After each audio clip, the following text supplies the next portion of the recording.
বছর যে সমস্ত এজেন্সির অব্যবস্থাপনার কারণে, অবহেলার কারণে, মন্ত্রণালয়ের অরাত সৌদি সরকারের ডেডলাইন ক্যারিয়ার না করার কারণে কোন হাজি যদি হজে যেতে ব্যর্থ হন, তাহলে ওই সে সমস্ত এজেন্সির বিরুদ্ধে আমরা আইনানুগ ব্যবস্থা নেব।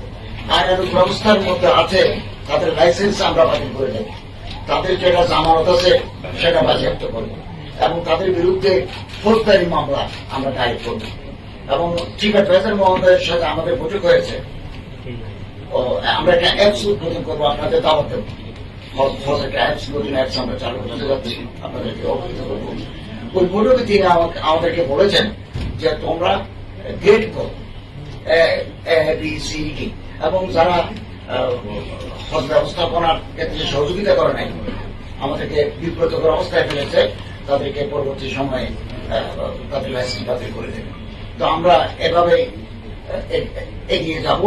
তবে আমরা এই মুহূর্ত পর্যন্ত আশা করছি আপনাদের মাধ্যমে কিছুক্ষণের ভিতরে যখন এই খবর ছড়িয়ে পড়বে, আমরা আশা করছি তারা এখনো ওই সৌদির রসুদ মশার অ্যাপসটা খোলা আছে।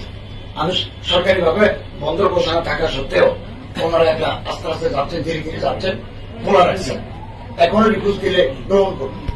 আজকে রাতের ভিতরে যদি ওনারা এগিয়ে আসেন তাহলে আমাদের